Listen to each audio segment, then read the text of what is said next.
Hello, beauty. Oh my gosh, it is so nice to be able to come back in on video after feeling so crappy for much of the month of August.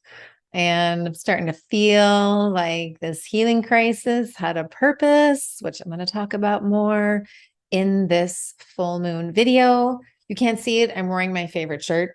You can see it now. Oh, my mic's in the way. Not that I want to show you my boobs, but I love this shirt. Recognize your potential. It's one of my favorites. It's from Capital Floats, our local float joint where I have a membership, and I will miss Capital Floats immensely when we move. So here we are together again for this full moon in Pisces on September 10, 2022 at 2:59 a.m. Pacific Daylight Time, 5:59 a.m. Eastern Daylight Time at 17 degrees, 41 minutes of Pisces. And this full moon is a continuation of Virgo's teachings on the divine feminine. This moon continues to ask us to ask for help from the divine feminine, in particular from the divine masters who I mentioned in the new moon reading. So one of the keynotes of this full moon is to be accountable for ourselves. So often we blame others for how we feel or for our situation. I mean, look, I get it. I could totally blame the chair of the Federal Reserve for lowering the value of my home significantly every time he opens his bloody mouth, because he talks about pain and interest rates every time. But I'm not going to blame him because it doesn't serve me. I've learned that blame never serves. Whether I'm blaming myself or another person, blame shifts the focus away from the solution. Blame is like driving in the opposite direction of a gas station when your tank is almost empty. So at some point, you're gonna run out of gas unless you turn around and face it. It's the same thing with blame. You have to face the situation head on, and your own accountability for that situation, again, doesn't mean blaming or shaming. What does it mean, right? So this difference between blaming and being accountable. So we can blame and shame and criticize ourselves, or criticize and blame and shame others, or we can be accountable for ourselves. We can accept how we feel. We can honor how we feel. And then we can ask for help. Being accountable doesn't mean the burden has to sit squarely on your shoulders forever and ever. Of course, it also doesn't mean that you never have to apologize, even if you do some really stupid shit and you hurt people. That's different. But here, it's like, oh, I don't have to own this karma forever and ever for all of my lives. So being accountable also is recognizing when we need help from others and when we need help from the divine. It's having the responsibility to ask for help. So I'll give you another example. I've got this crap pile on the side of my house from all the construction we just had over the last 3 weeks. Number one, that crap pile is not going to fit in my car. And number two, some of it's really heavy. So what am I going to do? I'm going to be asking my neighbor for help. Troy doesn't know this yet. By the time you get this video, maybe I will have asked him. I'm going to do something like, hey, can I make you some homemade cookies? Or can I have my mom make you homemade cookies? Because my mom's homemade chocolate chip cookies are amazing. There's a reason her name is Cookie. Or like take him out to breakfast at Awful Annie's on, it's one of the best breakfast places around here in Auburn, So it's like, I'm going to be asking for help because I could do it myself, but it's going to be exhausting. It's going to take 2 trips to the dump. It's when I can just ask for help and have an exchange instead, right? So does that make sense? So we're not really helping anyone else by being stoic, or by suffering. The divine is waiting for us to ask so that she can offer us her grace. But we got to ask for it. That's the deal we made before we incarnated. We have to ask. We've got all these angels and the divine and spiritual guides like, I want to help you, but they can't help until we ask. So when we do ask, watch the grace that rains down upon you in the most beautiful and often unexpected ways. The grace is a huge relief, isn't it? Asking for help, just the act of asking for help and having someone say yes, whether that's a person in physical form or the energy of the divine, it's a huge relief. The Divine Mother knows exactly what we need, even if we don't always know for ourselves or understand it in the moment. And at the same time, when you're in the depth of your suffering, can you offer love to someone else? Can you offer compassion to someone else? Is there something, a little gift of your own grace that you can share with them?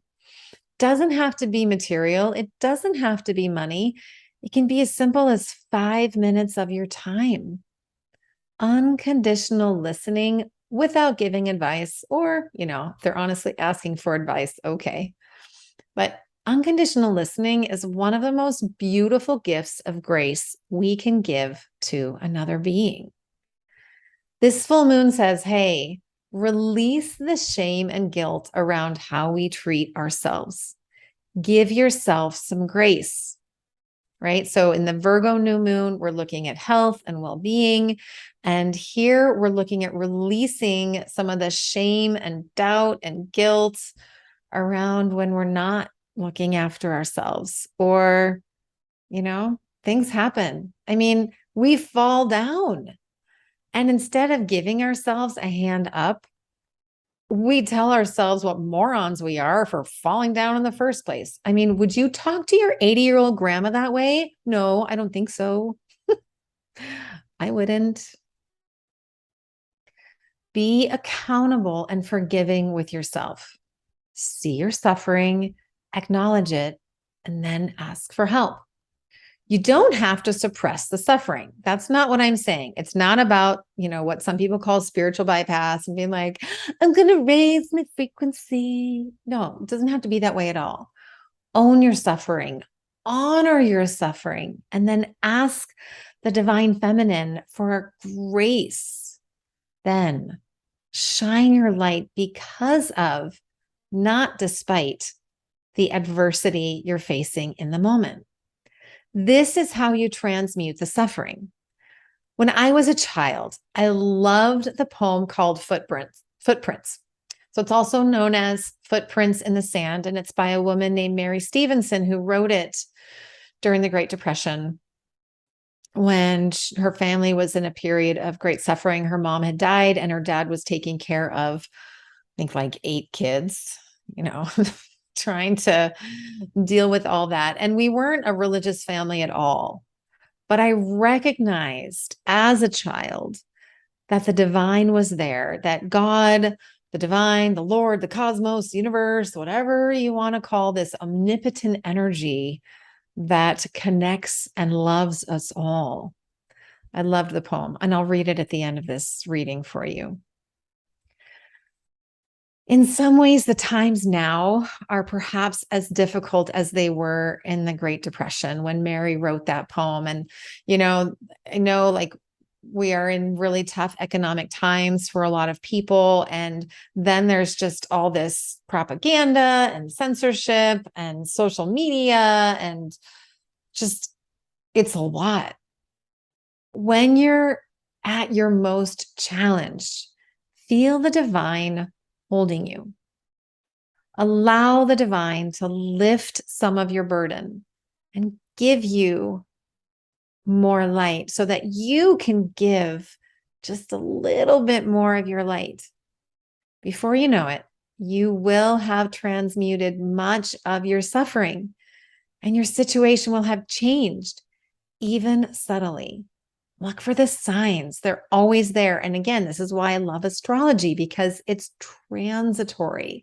The suffering is transitory, my loves. As I was channeling this astrology for the full moon, I was like, why do we even suffer in the first place? I mean, how much of the suffering is ours from this life? How much of it do we bring in from a past life? How much of it belongs to our ancestors, especially to our feminine line? Hoy, so much suffering in the feminine, right? Again, I talked about that in Virgo is not a victim in that video. So, how much of this suffering, too, is stored in our subconscious? And indeed, Pisces represents those deep stores of our unconscious, as well as our connection to the divine. So, just contemplate for a minute the paradox of that, or the spectrum of that, whatever you want to call it. Our deepest wells and hidden parts of ourselves are what connect us most to the divine and to divine love. Just because we inherit our grandmother's blue eyes or their musical abilities or whatever doesn't mean we have to inherit her wounds. We have to be willing to let her suffering go. It's not our job to transmute the suffering of anybody else. You can honor it, you can acknowledge it, but then scatter it like ashes into the ocean. So, like I said, this all circles back to my video, Virgo is not a victim. We don't have to be a victim of the suffering we create for ourselves. So many people base their identity on their suffering instead of their light and their gifts. Like, I used to be like that. I get it. Like, probably until my 30s, I think, or maybe just like my 20s at least anyway. Then I had that healing crisis in my mid 20s, and I started to transmute that when I realized that I had the innate power to heal my own body. I was able to see that and have that be my identity instead of all the suffering that my body had caused me before that. But so much of that identity around myself was based on what was wrong in my life instead of everything that was right. So think of somebody you know who seems to thrive on adversity. They suffer one challenge after another, or they experience one challenge after another, yet they approach each challenge with grace, humor, and a deep, innate sense of trust. That's going to be one of the journal prompts, is to think about someone who you know who's like that. We are currently undergoing a major transmutation of our genetics, of our hearts, and of our connection to each other and the divine, because we're all one, we're all connected. And so this connection is undergoing this huge transmutation. It's intense. We aren't just transforming. It's truly a transformation of every aspect of our lives: the physical, the emotion, the spiritual, the material, the individual, the community and the collective, the earth and the heavens. It's all transforming before our very eyes. This full moon entreats us to be gentle with ourselves and with each other, so that we can transcend the suffering into something beautiful. You may be undergoing a healing crisis, just like I did through most of August. This is the physical change as a result of the internal change, the internal healing that is happening beyond a cellular level. It's up-leveling your DNA at a physical level. It's up-leveling your DNA at a metaphysical level. I feel like my entire nervous system has been rewired over the last 4 weeks. My arms, you can still see they're a little red. They still feel like prickly pins and needles at times. And yet, something truly beautiful has taken place within me. This full moon, look at one of your deepest fears in the eyes and let it go just a little bit.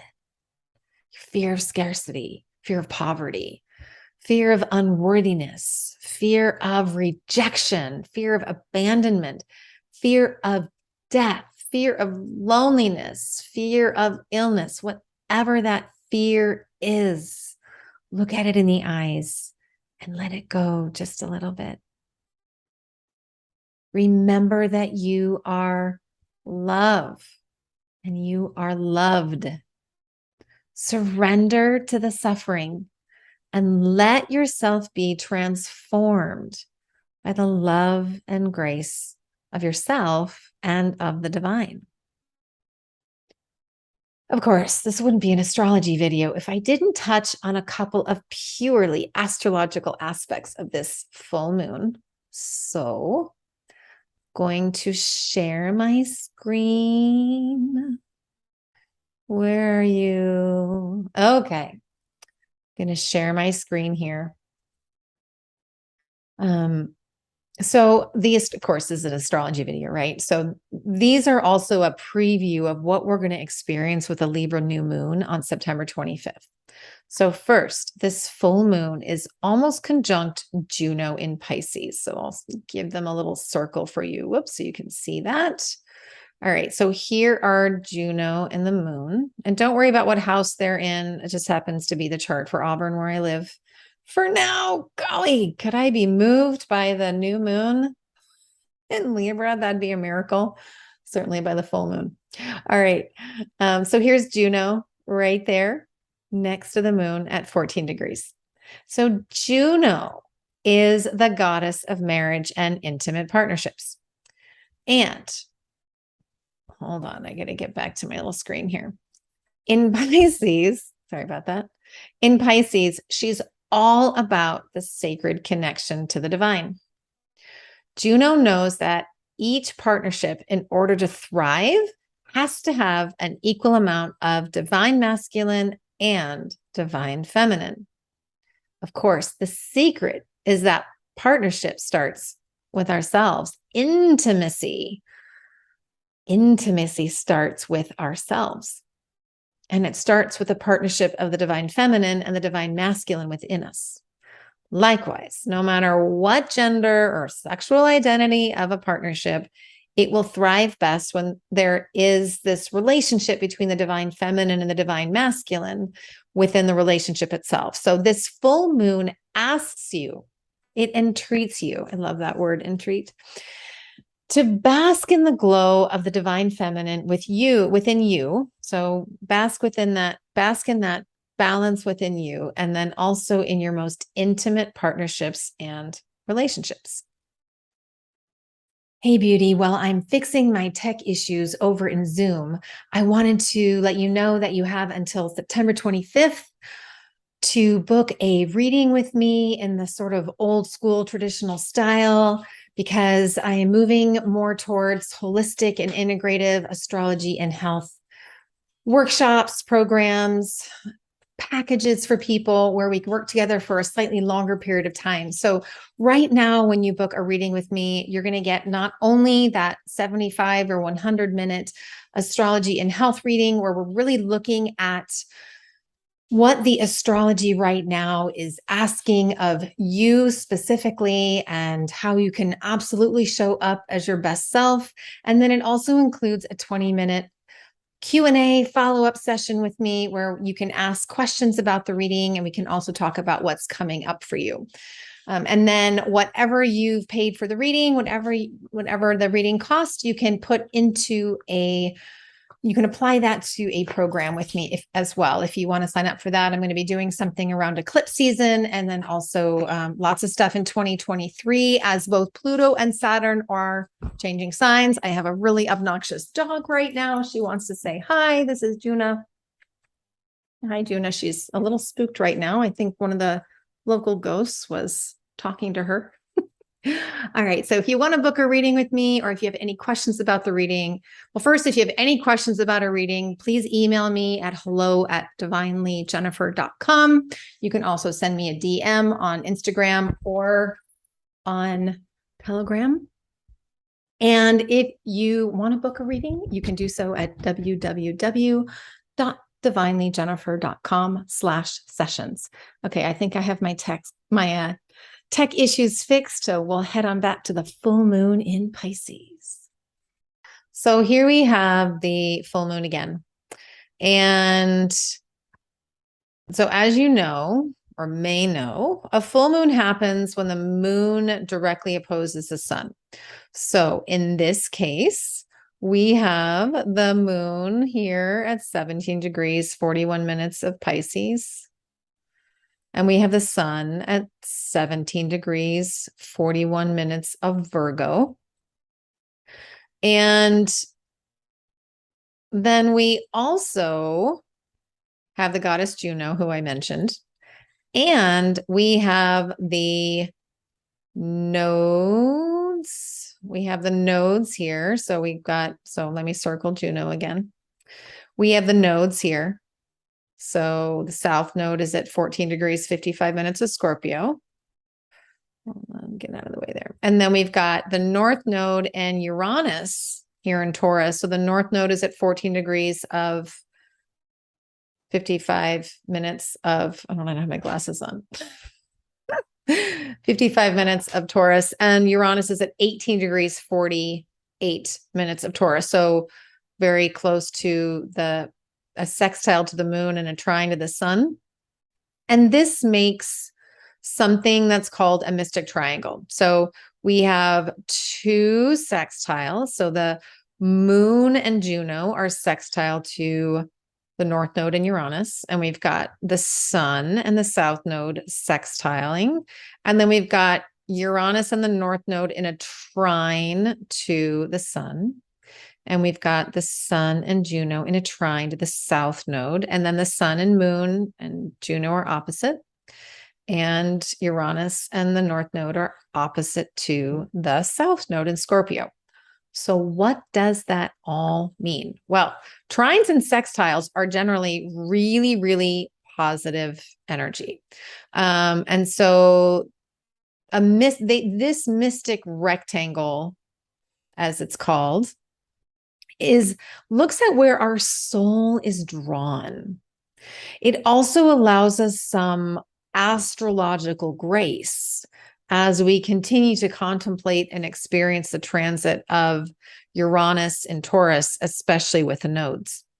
So I see this mystic rectangle as another opportunity to allow our values to shift and evolve, just as we shift and evolve, just as we are evolving. You may notice in particular that your values around money and abundance are shifting, especially since we had that Jupiter-Neptune conjunction back in April in Pisces. And what may have been important to you 6 months ago seems totally frivolous or inconsequential now. This mystic rectangle shows us that we can still feel pleasure despite the suffering. We can still feel pleasure despite the suffering within ourselves and in our relationships. I mean, let's face it, even the best relationships have some aspect of suffering in them, which can then be transmuted into something glorious. Oh my goodness. If both people are willing to work on it. So in fact, the new moon in Libra on the 25th of September will be symbolized by ecstasy, which encompasses pleasure and pain, pleasure within pain and pain within pleasure. Give yourself permission to feel pleasure even within your own suffering, and know that just because others are suffering doesn't mean that you have to suffer. Find the pleasure in being alive on this beloved planet in this magical time of rebirth and transformation. Oh my goodness. Finding the gratitude is another way of surrendering to and transmuting our suffering, because gratitude is a fast track to raising our frequency. We don't do anyone any favors by suppressing our light or our joy just because they are carrying their own particular burden. I'll stop sharing now. When we do that, when we suppress our light and our joy because someone else is carrying their own burden, that's called codependency, my friends. And it is going to come up for all of us during the Libra and Scorpio lunar cycles. Yay! So, my loves, this is an intense and gorgeous full moon. It's here to help us on our journey of creating the new earth and ascending to the 5D, which, I thought that was supposed to be easier than it is. Just saying. Allow yourself to be illuminated by the magical light of the divine feminine, no matter what you are suffering and no matter your deepest conscious and unconscious fears. The Divine Mother loves us so much, and she is always here to help us. We only have to ask. I love you. This is Jennifer Schmidt coming to you as Divinely Jennifer, and stay tuned for the Footprints poem, which I will read for you right now. Footprints on the Sand by Mary Stevenson. One night, I dreamed I was walking along the beach with the Lord. Many scenes from my life flashed across the sky. In each scene, I noticed footprints in the sand. Sometimes there were two sets of footprints. Other times, there was one set of footprints. This bothered me because I noticed that during the low periods of my life, when I was suffering from anguish, sorrow, or defeat, I could only see one set of footprints. So I said to the Lord, "You promised me, Lord, that if I followed you, you would walk with me always. But I have noticed that during the most trying periods of my life, there have only been one set of footprints in the sand. Why, when I needed you most, have you not been there for me?" The Lord replied, "The times when you have seen only one set of footprints is when I carried you."